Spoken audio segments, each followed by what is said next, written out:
بزرگان ملت، برادران اسلام، میرے عزیز دوستوں، بزرگوں اور بھائیوں،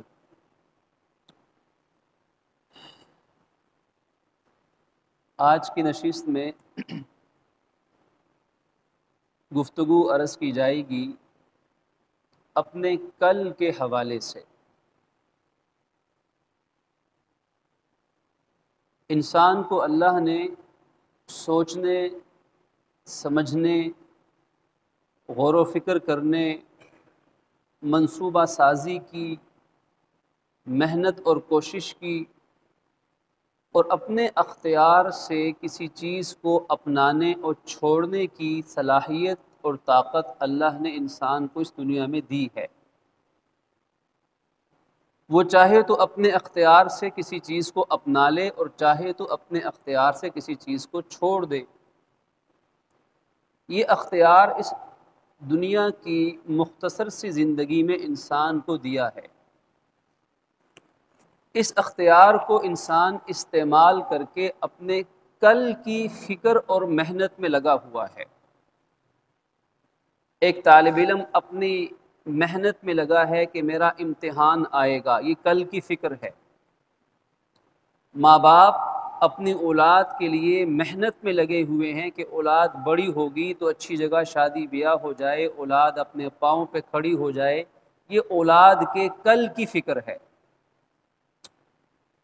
ایک تاجر، بزنس مین اپنے تجارت کے موسم کے آنے سے پہلے ضروری کاموں کو سر انجام دیتا ہے کہ فلاں سیزن میں اس آئٹم کی ضرورت پیش آنی ہے، فلاں موقع پر تجارت میں مال لگانا ہے اور فلاں موقع پہ نکال لینا ہے۔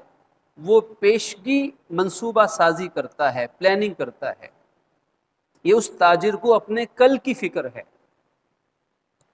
ایک سیاستدان الیکشن کا موسم آنے سے پہلے ہی 6 مہینے پہلے تیاریاں شروع کر دیتا ہے۔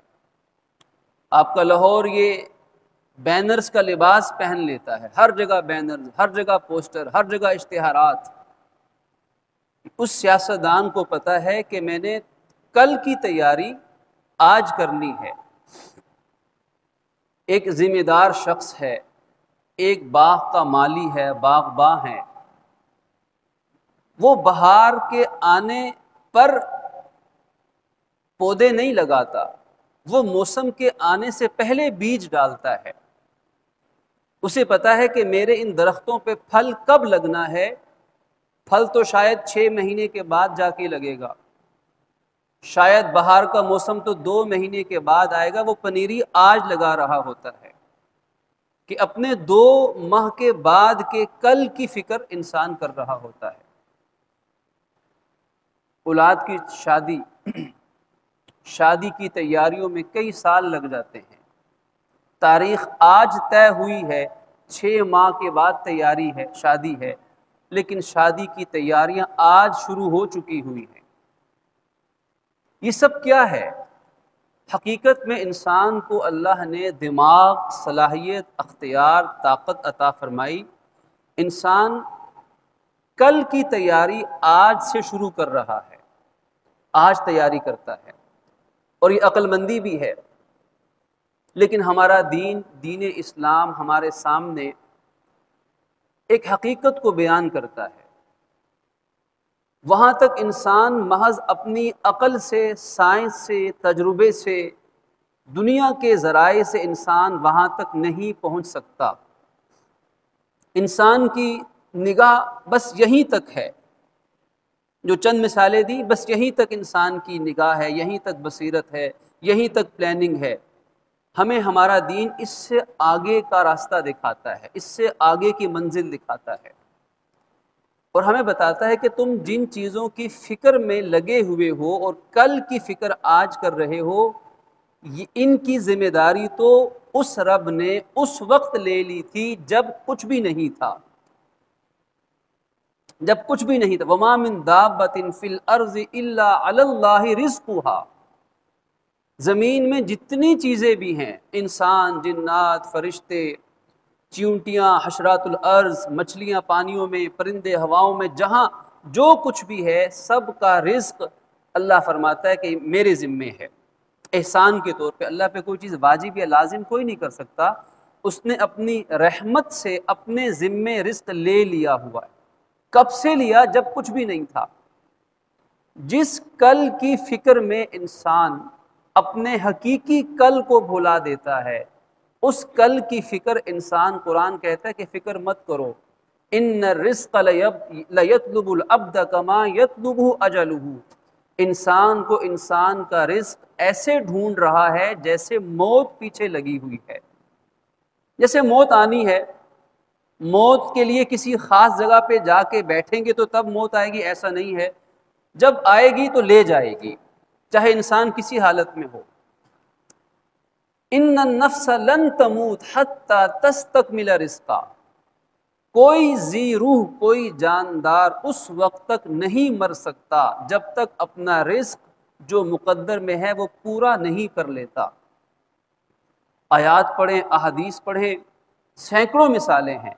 جس کل کی فکر میں آج ہم لگے ہوئے ہیں، اس کل کی فکر اللہ نے ہم سے ہلکی کر دی ہے۔ تمہارا کام نہیں ہے، تمہارا کام بس کوشش کرنا ہے، بیج ڈال دو، دکان پہ بیٹھ گئے اپنے اپنے وقت میں، اب دینا ہمارا کام، وہ ہم دیں گے، ہم کسی کو بھوکا نہیں ماریں گے۔ فرعون بھوکا نہیں مرا تھا، شداد، ابو لہب، عتبہ شیبہ، کعب بن اشرف، پرلے درجے کے بدبخت اور دشمن نبی اور دشمن اسلام، ان میں سے کوئی بھوکا نہیں مرا۔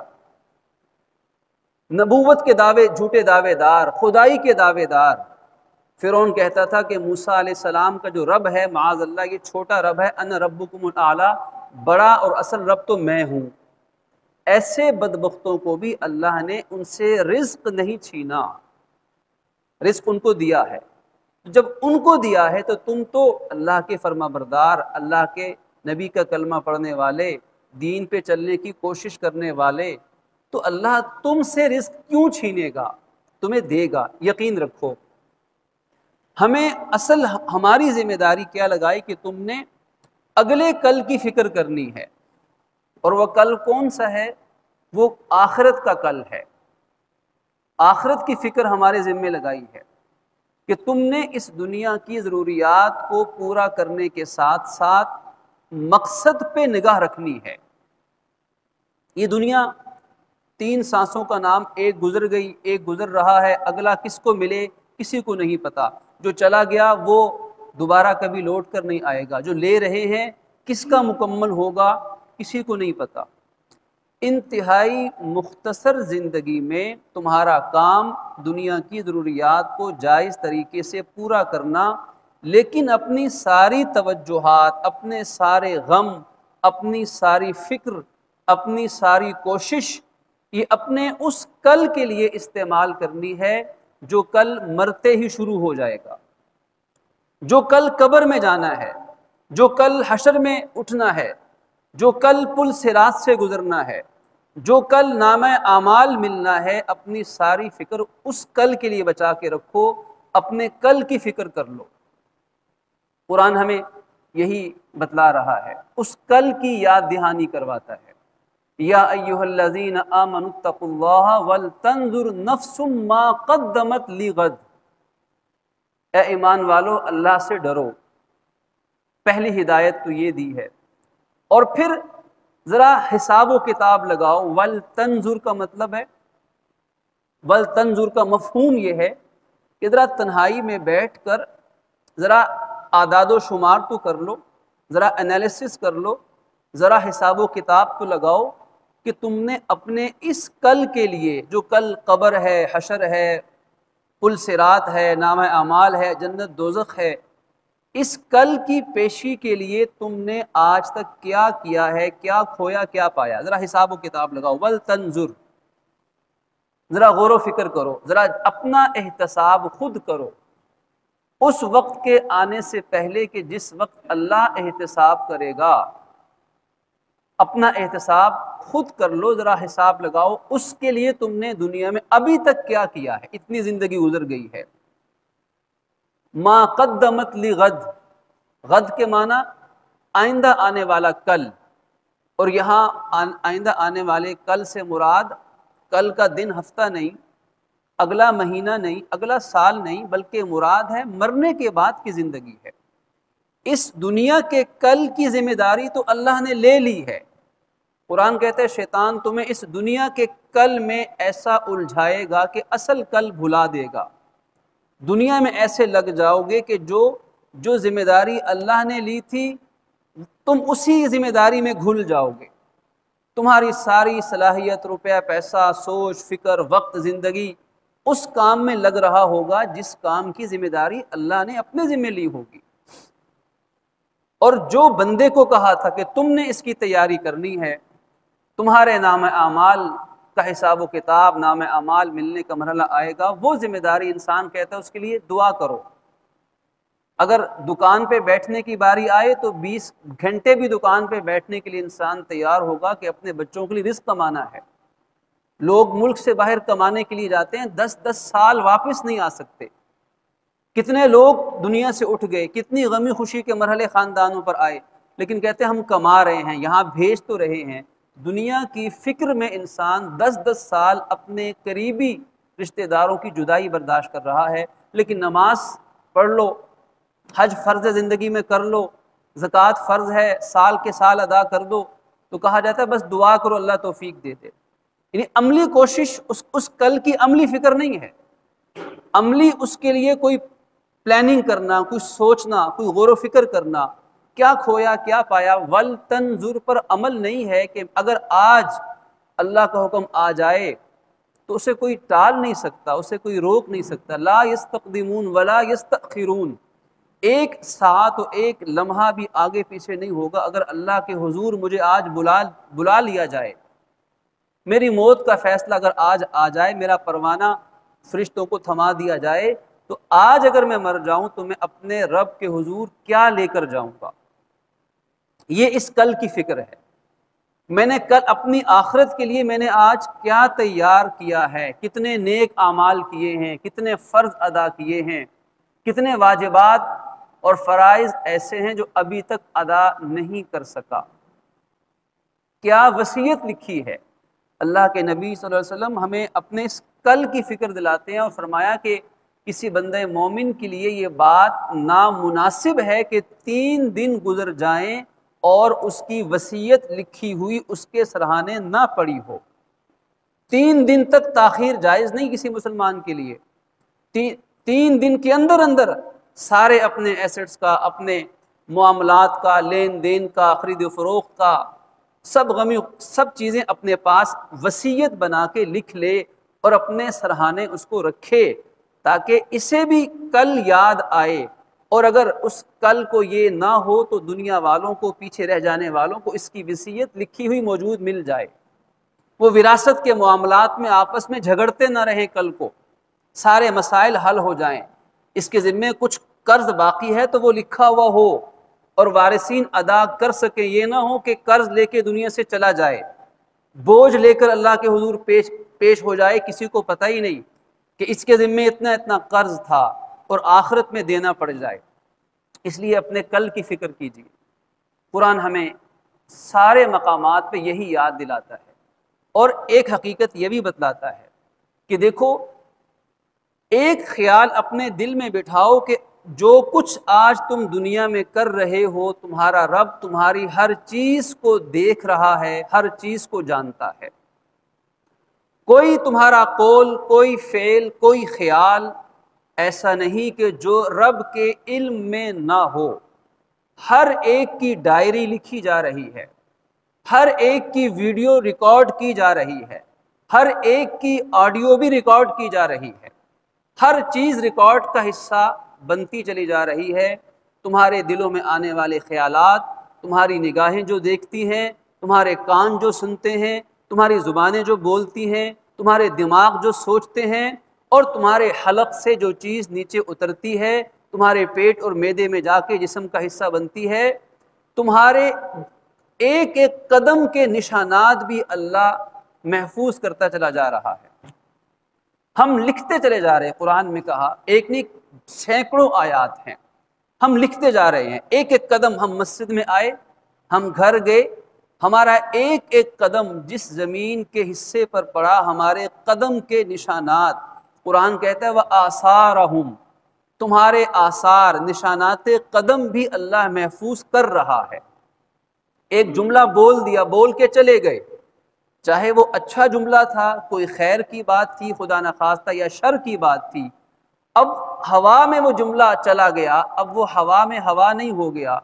ما یلفظ من قول الا لدیہ رقیب عتید، جو بھی لفظ کوئی انسان زبان سے نکالے گا، ایک بڑا ہوشیار لکھنے والا، بڑا ایکٹیو ہے، بڑا سمجھدار ہے، وہ فوراً اس لفظ کو لکھ لے گا، وہ محفوظ ہو جائے گا۔ ہمیں یہ حقیقت بتائی جا رہی ہے کہ اپنے کل کی فکر کرو، اور یہ حقیقت جان کی فکر کرو کہ جو کچھ تم یہاں کر رہے ہو وہ کل کو اس کا تمہیں بدلہ ملنے والا ہے۔ فَمَن يَعْمَلْ مِثْقَالَ ذَرَّةٍ خَيْرًا يَرَهُ وَمَن يَعْمَلْ مِثْقَالَ ذَرَّةٍ شَرًّا يَرَهُ۔ اس سے بڑی حقیقت کیا ہوگی کہ ایک ایک ذرہ، چاہے وہ خیر کا ذرہ ہے، خیر کا راستے میں آئے، کوئی رکاوٹ، کوئی پتھر، کوئی کانٹا، کوئی جھاڑی تھی، اس کو اٹھا ایک سیکنڈ میں پاؤں سے سائڈ پہ کر دیا، یہ ایک لمحے کی نیکی کی، یا خدا نخواستہ ایک لمحے کا، ایک سیکنڈ کا گناہ کیا جو کسی کو پتہ نہیں چل سکا، خود بھی بھول گیا۔ تو قرآن بیان کرتا ہے کہ ایک ایک ذرہ، چاہے خیر کا ہے، چاہے شر کا ہے، چاہے کسی کو پتہ نہ چل سکے، وہ تمہارا کل کے لیے محفوظ کیا جا رہا ہے، اور کل تمہیں اس کا بدلہ مل جائے گا۔ اور کل ہر کوئی شخص دیکھ لے گا اپنے نام اعمال کو، جب قبر میں جائے گا تو وہاں آنکھوں سے دیکھ لے گا کہ قبر کے حالات جو بیان کیے گئے تھے وہ برحق تھے، وہ سچ تھے۔ آج تو قبر مٹی کا ڈھیر لگتی ہے، آج تو قبرستان شہر خاموشاں لگتا ہے، لیکن قبر میں اترنے کے بعد یہ حقیقت اس کل کو پتہ چل جائے گی کہ حقیقت کیا ہے، وہ قبر میں ہوتا کیا ہے، جنت کا گڑھا، جنت کا باغیچہ کسے کہتے ہیں، اور جہنم کا گڑھا کس چیز کا نام ہے۔ جب قیامت میں اٹھے گا تو قرآن ہمارے سامنے اس حقیقت کو بیان کرتا ہے، اس کل کو ذرا دیکھو اور یقین کرو کہ آج کے حالات کا بدلہ تمہیں کل ملنے والا ہے۔ قرآن پاک کی آیت وَتَرَا كُلَّ أُمَّةٍ جَاثِيَةٍ، انسان کے سارے حالات اس کے سامنے آ جائیں گے، اور ہولناکی ایسی ہوگی، پل صراط پہ جب گزرے گا انسان سب کو بھول جائے گا، جب نامہ اعمال ملنے والا ہوگا سب کو بھول جائے گا، جب جہنم کی چیخ و پکار اور چنگھاڑ سنے گا تو انسان اپنے علاوہ سب کو بھول جائے گا، اور پھر انسان اس ہولناک منظر کو دیکھ کر ایسا گھبرائے گا کہ ٹانگوں میں جان نہیں رہے گی، ہر انسان گھٹنوں کے بل گر جائے گا۔ وَتَرَا كُلَّ أُمَّةٍ جَاثِيَةٍ، جاسیہ کے معنی گھٹنوں کے بل گر جانا، گھٹنوں کے بل انسان گرا ہوا ہوگا، اور آنکھیں کھلی ہوں گی، منہ کھلے ہوں گے، اور انسان کا دل ہوا ہو چکا ہوگا۔ یہ وہ انسان ہے جس نے آج دنیا میں آج گزارا لیکن کل کی فکر نہ کی، کل کو بھول گیا، آج ظلم کرتا تھا کل یاد نہیں تھا، آج رشوت لیتا تھا کل بھول چکا تھا، آج ملاوٹ کرتا تھا کل بھول چکا تھا، آج مصنوعی طور پر ذخیرہ اندوزی کرتا تھا۔ رمضان آنے والا ہے، آپ دیکھیے چیزوں کی قیمتیں کہاں آسمان تک پہنچیں گی، آج کے لیے اس نے سب کچھ کیا، منوپلیاں قائم کی، من مانے ریٹس اپنے بنائے، بلیک میں چیزوں کو بیچتا رہا، انسانوں کو تکلیف دیتا رہا، حقوق غصب کرتا رہا، ناجائز قبضے کرتا رہا، جھوٹی گواہیاں دیتا رہا، جھوٹی قسمیں اٹھا اٹھا کر اپنے آپ کو سچا ثابت کر کے روپیہ پیسہ کماتا رہا، آج کی فکر میں سب کچھ کیا، کل کو بھول گیا۔ تو قرآن کہتا ہے کل یہ دیکھ لے گا، اور کل امت تدعا الی کتابہا، ہر امت کو، ہر قوم کو اور ہر انسان کو اس کے اس نامہ اعمال کی، اس نامہ اعمال اور تقدیر کے جواب کی طرف بلایا جائے گا کہ آ جاؤ اب یہ اپنا نامہ اعمال لے لو، الیوم تجزون ما کنتم تعملون، جو تم دنیا میں آج کر کے آئے تھے آج کل آ چکا ہے، آج تمہیں اپنے کیے کا بدلہ دیا جانے والا ہے۔ ھذا کتابنا ینطق علیکم بالحق، یہ ہماری لکھی ہوئی کتاب ہے۔ یہ جو کتاب، اس کتاب سے مراد نامہ اعمال ہے، یہ نامہ اعمال ہر ایک کا اپنا اپنا ہے، کسی کا 60 سال کا، کسی کا 80 سال کا، کسی کا 20 سال کا، حکمران کا بھی ہے، پوری دنیا کے بادشاہ کا بھی ہے، اور مانگنے والے بھکاری اور فقیر کا بھی ہے۔ ہر انسان کا یہ نامہ اعمال ہے۔ اللہ فرماتے ہیں یہ ہمارا لکھا ہوا ہے، یقین رکھو کہ ہم لکھ رہے ہیں۔ شیطان انسان کو یہ چیز بھلا رہا ہے کہ مجھے میرا رب دیکھ، شیطان توجہ دائیں بائیں کر دیتا ہے۔ اگر انسان کو یہ یاد ہو اور انسان یہ یاد رکھے کہ میرا رب مجھے دیکھ رہا ہے، مجھے سن رہا ہے، میرے ہر عمل کو جانتا ہے، اور پھر مجھے یقیناً اپنے کل میں اس کا صلہ ملنے والا ہے، یہ ایک چیز اگر انسان کے دل و دماغ میں بیٹھ جائے، انسان کی دنیا بھی بن جائے، انسان کی آخرت بھی سنور جائے۔ اللہ یہی چیز یاد فرما رہے ہیں، یاد کروا رہے ہیں، کل کا منظر دکھا رہے ہیں۔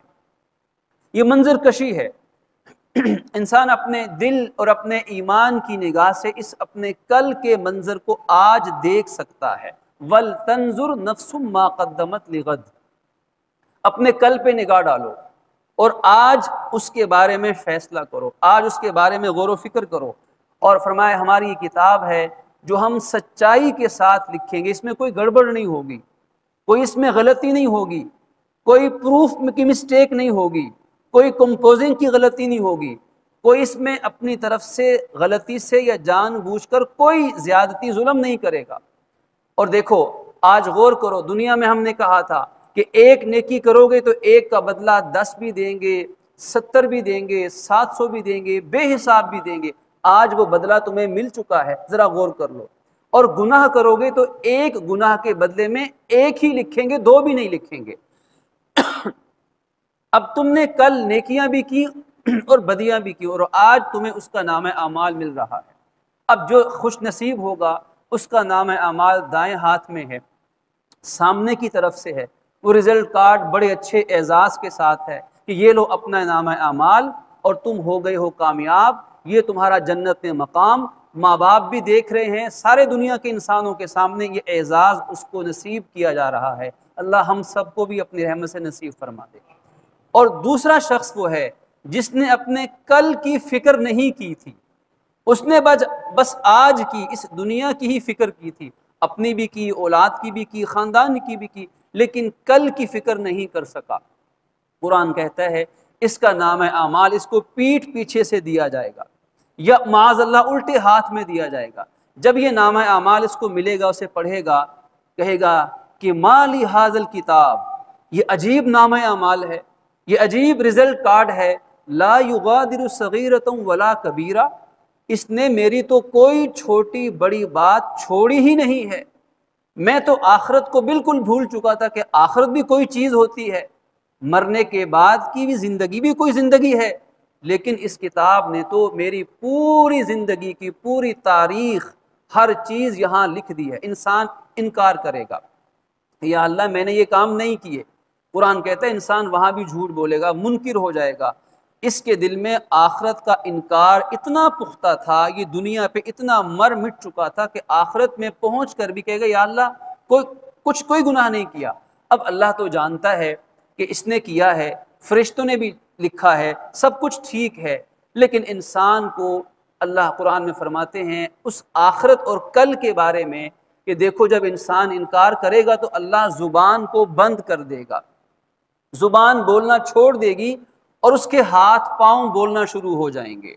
ہاتھ بولے گا، پاؤں بولے گا، اس کی پیٹھ بولے گی، جسم کی جلد جو چمڑی ہے یہ سکن بولے گی، اور یہ بول کر کہیں گے کہ یا اللہ یہ بندہ جھوٹ بولتا ہے، اس نام اعمال میں جو لکھا ہے سچ لکھا ہوا ہے، ہم گواہی دیتے ہیں کہ اس شخص نے یہ کام کیے ہیں۔